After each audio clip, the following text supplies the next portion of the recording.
This is NHTV2, North Haven Government Television, a service of North Haven Community Television. The following program is brought to you through the support of the Town of North Haven.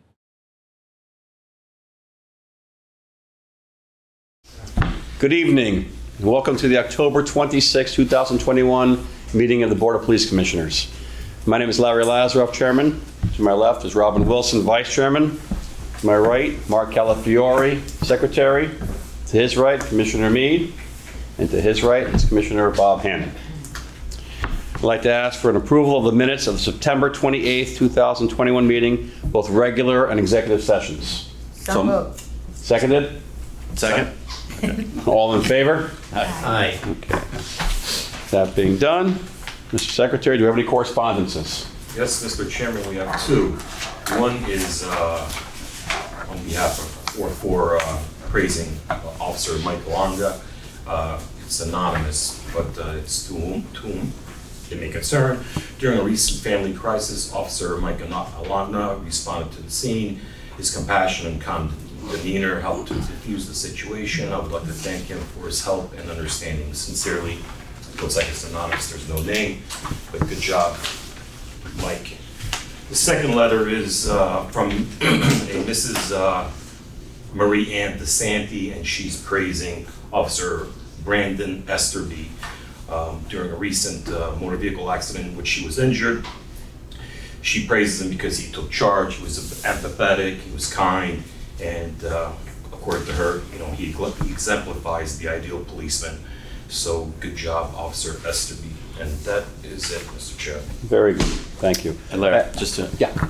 one other correspondence, she didn't even get a chance to write, but this past Saturday at the Green Acres Mart, a Montana Delman, she owns the Crossroads Coffee Shop up there, and she organized the first fall festival up there, and two of our officers showed up.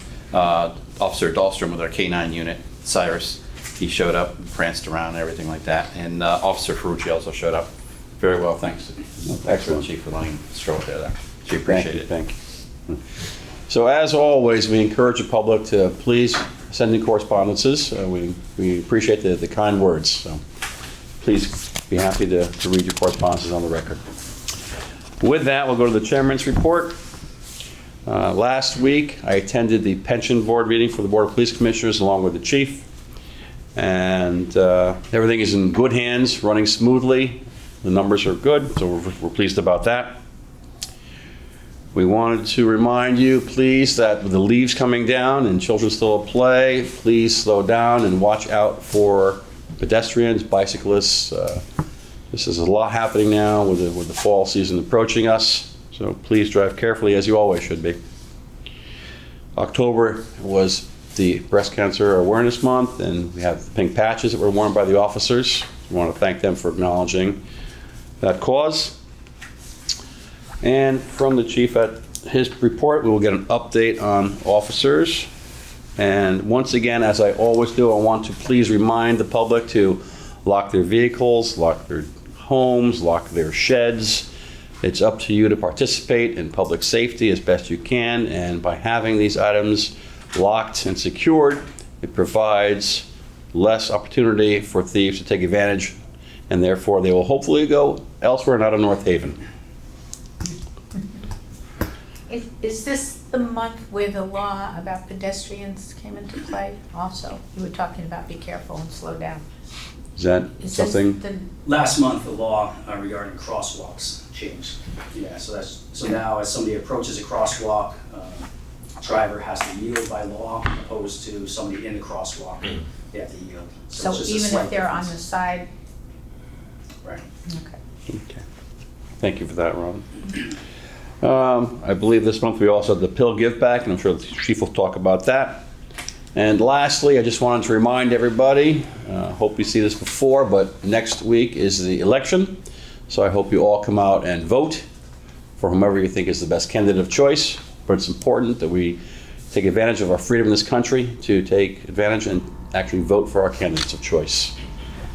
With that being said, I have nothing further. I will turn it over to the Chief. Thank you. I'll start with our budget, as I usually do. We're currently at 30.2% expended, which is under our self-imposed limit as we evaluate every pay period. Our personnel cost is the highest percentage of our overall budget. We like to track every 2 weeks at the end of each pay period to ensure that we're on track to come in under budget every year, as we usually do. I anticipate a slight uptick over the next few months in overtime expenditures, partially because of the holiday season. A lot of officers use vacation time for the holidays, so the cost to replace that staff creeps up during the holiday season. I also anticipate an increase in overtime for training for a number of different reasons. We recently conducted VirTra training. VirTra is a piece of equipment that is housed at the Milford Police Academy.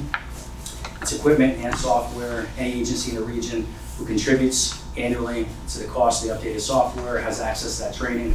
It's basically a room that has 180 degrees of floor-to-ceiling screens. The operators of the software walk the officers through different, very realistic scenarios. Depending on how the officers act or react, the operators of the software can change the scenarios.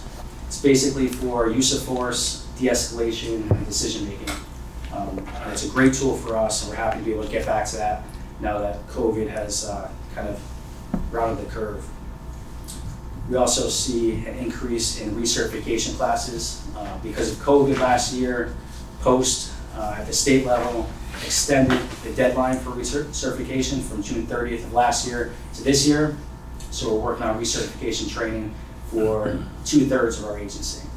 The certification process is a 3-year process, so each year a portion of the officers go through recertification. And the basic recert class is a 40-hour class, so we're either paying the officers overtime on their days off to attend it, or on their days on, we're paying to fill their spot in patrol. So there's an increase in overtime for that, but it's very important. We put a high priority on training for obvious reasons. And we're actually hosting that recertification training in this room for November and December. We like to highlight the new police department. North Haven's a very convenient place to travel to from the region. To give an example of more on-ground training that we've seen as things have opened up with COVID, everyone pivoted to a lot of online training, Zoom meetings, virtual training. So now we're getting back to in-person training, which I think gives you a better quality of training. Over the past month, we sent an officer to drug identification training, which is valuable for obvious reasons. We sent 2 officers to crisis intervention training. There's a lot of de-escalation aspects of that, some things that are really timely and have been a part of the police accountability bill. So that's really important to circulate as many officers through that training as possible. We sent 3 of our junior sergeants to a well-received leadership training that was a few days long. We think it's important to really elevate our sergeants to mid-management levels. Even if they're not holding the rank of lieutenant or captain, we like to train them to that rank. Same thing with lieutenants, train them to the rank of captain to give them better leadership qualities. And they talk about and train up on a number of things: basic leadership, internal affairs, how to mentor, how to counsel officers under their command. So that's very valuable for us. We sent 2 officers to the Advanced Roadside Impairment Driving Enforcement Training, or ARIDE. This is a class you're going to hear a lot about. Our efforts are going to be to get as many officers as possible through that class. It's advanced DUI training, but more specifically and timely is with the legalization of marijuana and the struggles for enforcement of driving under the influence of marijuana. This is the first advanced step to being able to identify those symptoms and document them properly if enforcement is needed. And we sent 1 officer to methods of instruction. So to certify the officer to become a certified trainer at the state level. He, along with the rest of the training staff, can conduct training right in this room at a less expensive cost to the town because they're the actual trainers, and we will get post credits towards recertification for the training efforts that they make. So it's been busy on the ground training lately, and we're happy about that. For the traffic report, I have 6 issues for tonight. 3 we heard about last month. These are just updates with the recommendation, and 3 minor new ones. The first is from Old Clintonville Road. We spoke about last month, I received 7 letters requesting a speed table at that location. What we've done since then was Public Works has repaired the island at the top of Old Clintonville Road near the intersection of Route 22. The painting of high visibility yellow around the curbing has made an improvement. And we've replaced a sign that says divided highway there. We've also conducted radar enforcement efforts there and observed traffic, and we saw no violations, no crashes. So if you'd like to entertain a motion, I would recommend we deny the request for speed tables on Old Clintonville Road. Okay. I had driven by there myself, and I noticed a vast improvement in the area because of the bright painted areas there now. So it's very visible and very obvious what's going on there. So I'll certainly entertain a motion to deny the I'll speed make table that there. motion to Okay. deny. I'll second. Signage. Okay. All in favor? Aye. The second issue stems from a letter I received from one resident concerning truck traffic in the area of Kings Highway, Mansfield Road, Blue Hills Road, and Outer Ridge Road. We spoke about this last month. Commissioner Hannon noted that he has not really observed any increase in truck traffic, and he resided in the area. The request was for no through truck signage. We had traffic officers spend time in the area, and it is a larger area, so they spent time on different roads in the area, and they did not note any increase in truck traffic or anything inappropriate. So I would recommend we deny the signage request for no through trucks. Okay. Having heard the chief's explanation, do I hear a motion? I'd like to make that motion to deny the request for the no through truck traffic sign. And a second? I'll second that. All in favor? Aye. We spoke about this issue last month also, but just to follow up with a recommendation, I received an email from a resident regarding the intersection of Rock Road and Culver Lane. Just to recap, we currently at Rock and Manor have a crosswalk painted with signage for a crosswalk. That crosswalk goes from a sidewalk to a sidewalk, which is appropriate.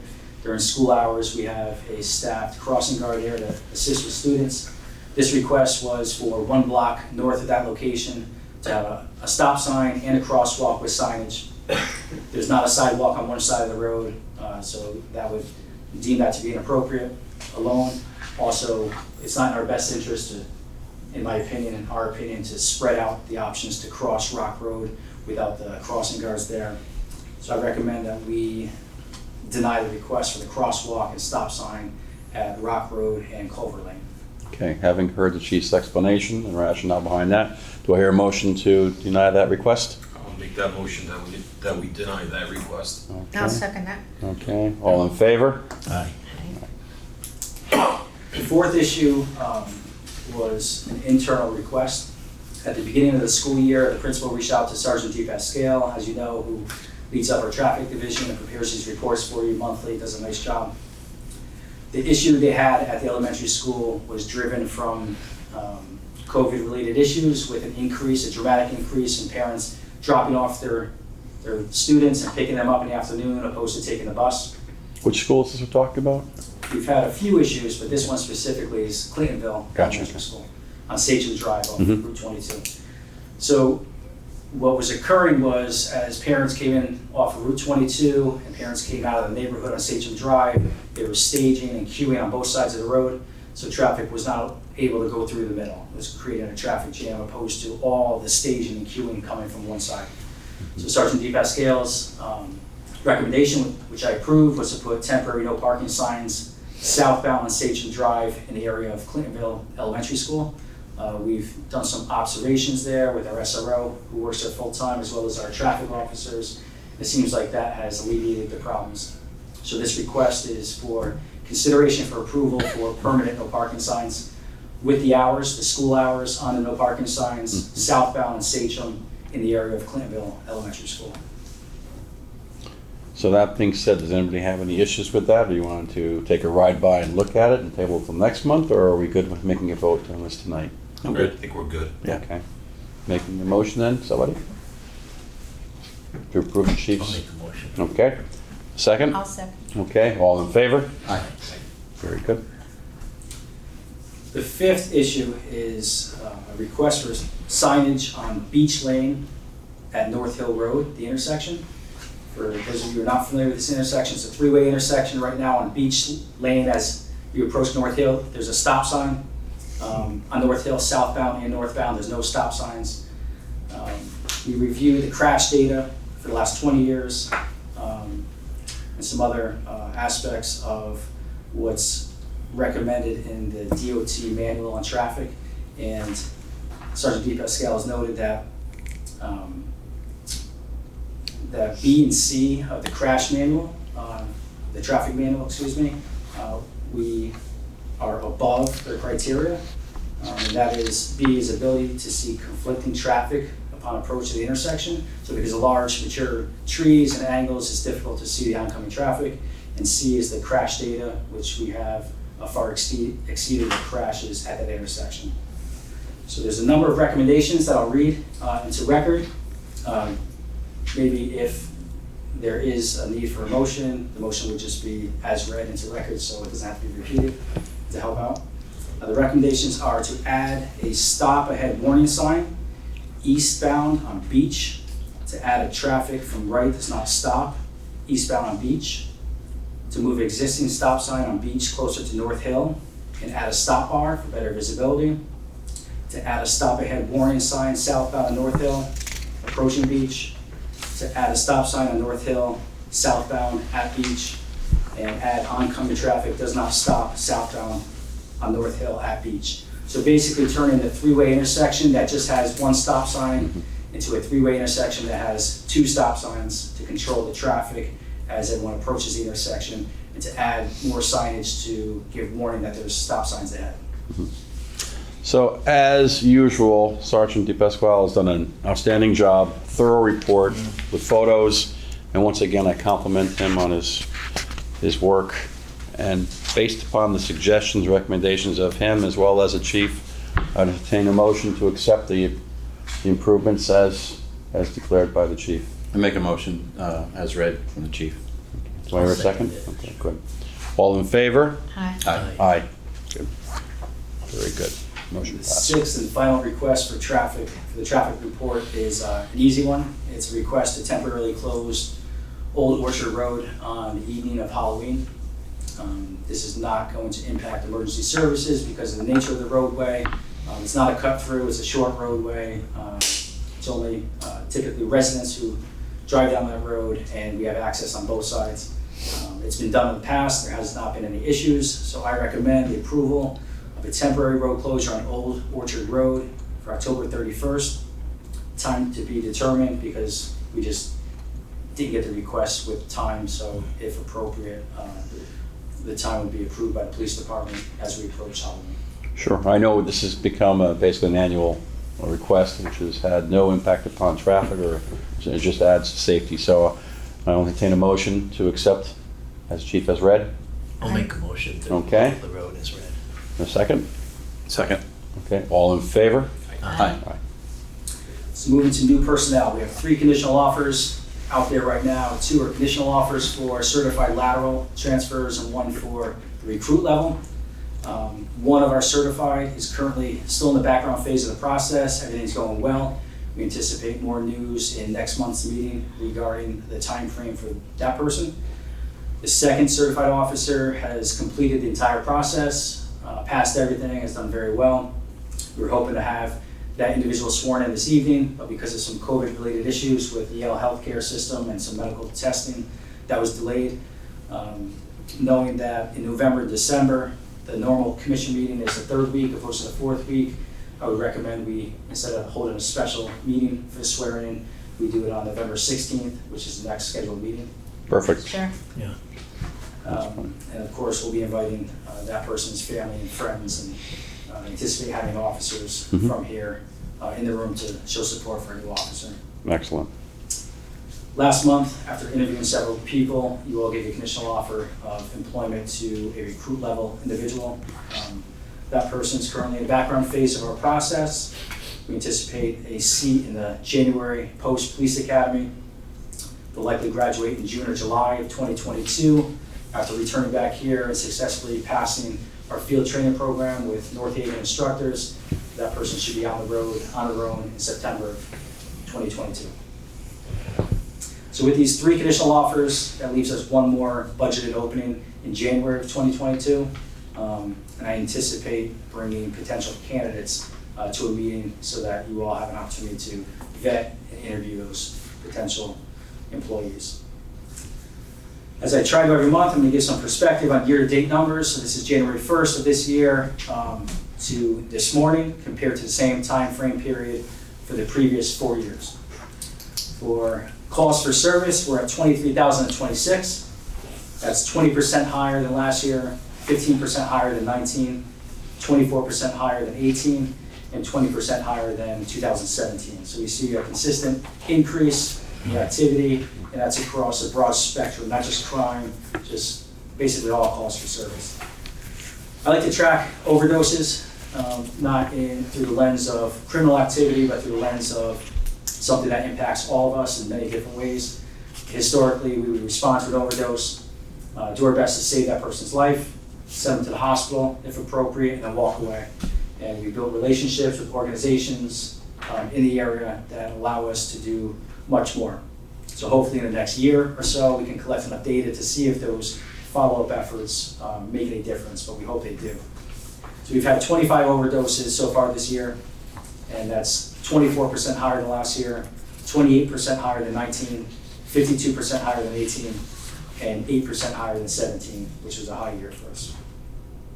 Vehicle burglaries, these are the thefts from primarily the unlocked vehicles. We're doing well compared to the previous 4 years, not well enough, but we've had 116 so far this year.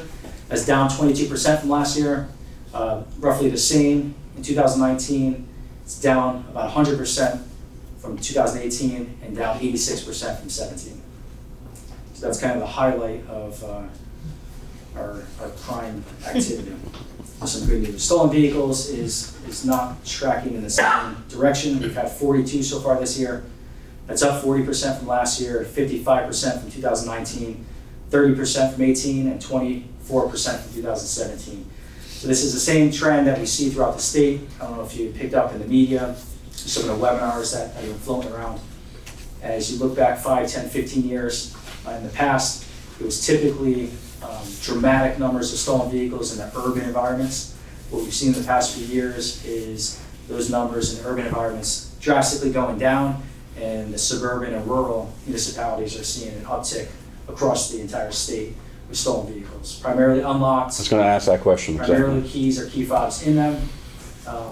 We're seeing a dramatic uptick in the last few months with DNA hits that aren't identifying the suspects, which lead us to believe they're probably juveniles, but they're tying them to 15, 20, sometimes 25 different recovered stolen vehicles, and not regionally, but throughout the entire state. So we're all in the same boat, dealing with the same problems, and we're trying to pivot towards more of a regional effort. We've made a lot of efforts in intelligence sharing regionally and throughout the state, and we're trying to do a little more as far as getting officers and investigators together at the regional level. Moving on to shoplifting, we've had 139 this year so far, roughly the same compared to last year, up 30% compared to 2019, up 15% compared to 18, and up 49% compared to 2017. So we're tracking high. We've with the car break-ins and the stolen vehicles, we've pivoted our patrol tactics to a lot of neighborhood deterrence. The shopliftings occur in the commercial districts, obviously, so it's a give and take. We made efforts as far as more visibility in the commercial districts, trying to build relationships with some of these private companies that see a lot of thefts, some of which have committed to hiring officers on overtime that they pay for to be deterrent there, which is a win-win for us. We're deterring the crime, and it's not a burden to North Haven taxpayers, so we're happy about that. One more category I noted for this evening. It's an interesting one with police accountability and a lot of things in the media. There's a lot of talk about mental health and law enforcement interaction with mental health calls for service. Some people say that therapists or counselors should be responding to these calls opposed to police. Some people think that police escalate incidents, turn into use of force incidents because of our presence. Some counselors say they won't respond, so it's still a work in progress. There's a lot of talk about it, but just to note, we responded to 168 calls for mental health this year. That's up 12% compared to last year, 22% compared to 19, up 15% compared to 18, and roughly the same, just up 4% compared to 17. So as you can see, as we've noted each of the last few months, we see the same crime trends that our partners see statewide. We talked about last month, Captain Stavridis applying for a state level grant to address some of this increase in crime. We've been awarded up to $35,000 for that grant, and over the last few weeks, we've implemented additional patrols in targeted areas during targeted hours of the day to try to address primarily the stolen vehicles, but also vehicle break-ins and other crimes. I don't know how long that is good for, but would we save some of that for the holiday season? We hope that that brings us through the end of the calendar year. That's when the grant will end, and we anticipate more grant funding opening up early in January. So I have no request for the Mary Scholarship this evening. And prior to executive session, just a few more things. As the chairman noted, this past Saturday we participated in the National Prescription Drug Take-Back Day. This event was at the Firehouse on the 23rd. It was successful. Over 150 vehicles flowed through the lot. We had 7 large boxes and 2 large trash bags full of prescription medicine that were taken out of houses, and we'll be able to properly destroy all that medication. I'd like to congratulate, the Deputy Chief and I would like to congratulate 2 officers, Officer Stevens, Officer Carter. They were recently recognized by Mothers Against Drunk Driving for their efforts in enforcement of DUIs. Because of COVID, this wasn't announced. We were unable to, unfortunately, attend the ceremony to support the officers. They went there by themselves. But they received this award at a ceremony at Mohegan Sun recently. So, Very nice. Congratulations to them. That's all I have. Excellent. Well, congratulations as well, expressed by the entire board to Officer Stevens and Carter. So the uptick in crime obviously is all around us, and it's so important now that we really recognize the fact that this community is going to be graced with more police officers to help protect us all. So thank you for the support the community gives to the voting on the referendum to provide more police officers. Oh, Mr. Chairman, can I ask one question? Certainly. Yeah, I was just curious for crimes like shoplifting, say when we have the statistic, those are shoplifting arrests, would that be correct? No, those are calls for service. Just calls for service, okay. It's the actual crime that occurs, could lead to an arrest, may not lead to an arrest, but that's how many That's what I shopliftings were reported to us. Yeah, so one category would be calls for service, another follow-up might be arrests, which that's okay. Sure. And then another might be the disposition. I just asked that because I think our officers are even better than other municipalities, so I bet that the result of their arrests are even better.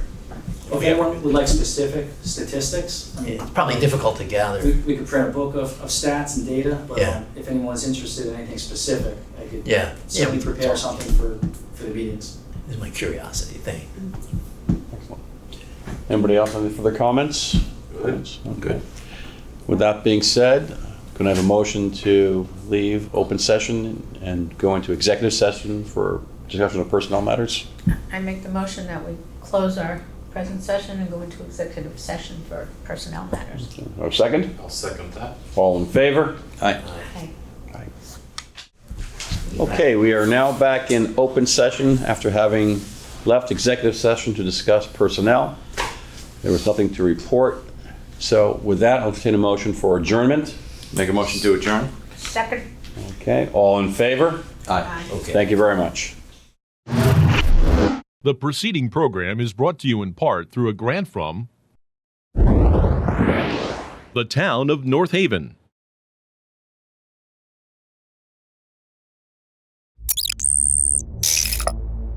Watch town meetings or other videos on demand at nhtv.com.